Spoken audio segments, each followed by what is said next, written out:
योगी राज में जनता बेघर हो रही है। खुले आसमान के नीचे सोने के लिए मजबूर हो गई है।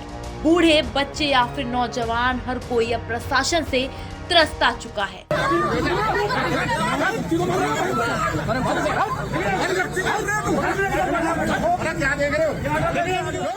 चीखती चिल्लाती ये तस्वीरें तो यही इशारा कर रही है कि यूपी में अब योगी राज नहीं बल्कि प्रशासनिक गुंडों का राज हो चला है।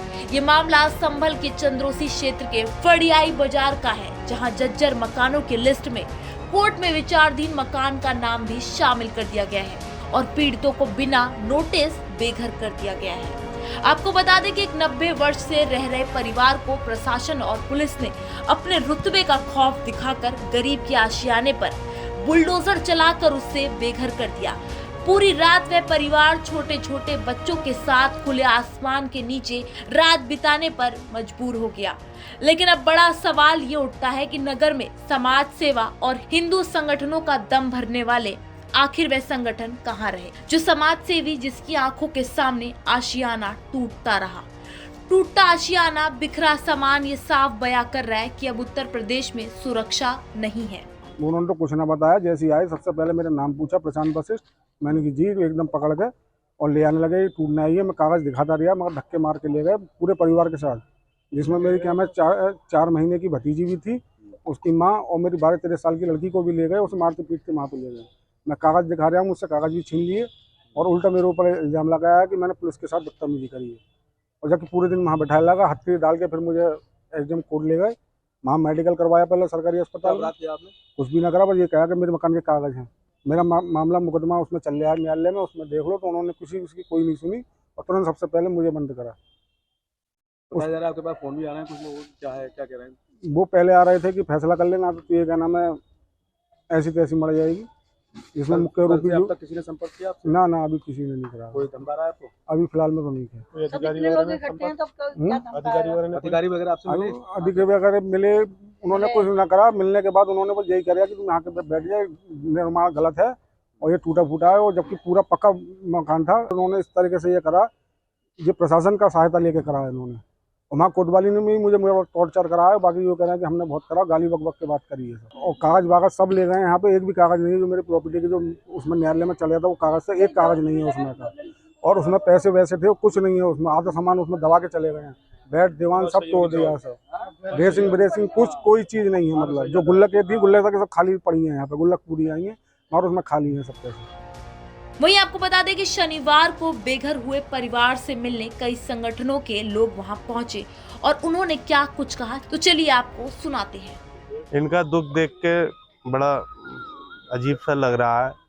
भाई, प्रशासन को अगर कहीं इनकी कोई गलती थी तो इन्हें पहले नोटिस देना चाहिए और इनकी रहने की व्यवस्था कहीं करते। जब इनका मकान, अब ये देखा जा रहा है कि इस मलबे में इनका जरूरी सब सामान इन्होंने दाब दिया, तोड़ दिया और बाकी सामान ये भर के ले गए यहाँ से। ये कितनी गलत बात है। अरे बाबा के बुलडोजर का भय दिखा के जो काम पहले गुंडे माफिया करते थे कब्जा, अब वो प्रशासन के द्वारा करा रहे हैं ये लोग। कितनी गलत बात है भाई, ये तो सरासर गलत है। किसी गरीब परिवार का आपने घर उजाड़ दिया, कहाँ रहेगा सब बच्चे? कोई रहने की व्यवस्था नहीं है, सोने की व्यवस्था नहीं है। रात भर ऐसे, न लाइट है न कुछ है, सब बच्चे ऐसे ही हैं, छोटे छोटे बच्चे हैं।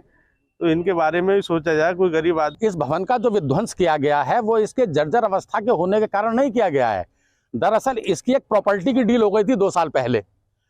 वो 2 साल से लगातार जिन्होंने इसका बैनामा कराया था, वो 2 साल से डरा के, धमका के, लालच देकर इस जायदाद को खाली कराने की हर संभव कोशिश कर रहे थे।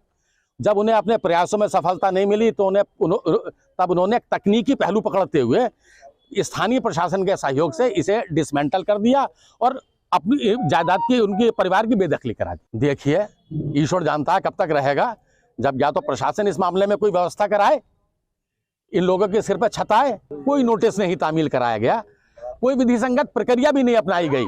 हम इस मामले में संघर्षरत रहेंगे लगातार। जिला प्रशासन को इस मामले में प्रतिनिधिमंडल मिलेगा और बहुत शीघ्र इस मामले में एक प्रतिनिधिमंडल प्रदेश के मुख्यमंत्री योगी आदित्यनाथ से मिलेगा। एक जर्जर बिल्डिंग थी जिसमें कोर्ट का आदेश था, उसी के क्रम में कि किसी की जान माल की हानि ना हो, उसी संबंध में ये जर्जर बिल्डिंग का हिस्सा हटाया गया है। नहीं, कोर्ट के आदेश के बाद ही ये सब कार्रवाई की गई है और किसी को हटाया नहीं गया है। जो वहाँ पे रह रहे थे उन्हें बाहर नहीं करा गया है, ना ही कहीं पे उन्हें कब्जा मुक्त कराया गया। केवल जो जर्जर हिस्सा था ताकि उनकी जान माल को कोई खतरा ना बने, और वो परिवार वहीं पे है। जो हिस्सा बचा हुआ है उस हिस्से में वो परिवार का सामान और परिवार रह रहा है। केवल जर्जर हिस्सा जो वहाँ से हटाया गया।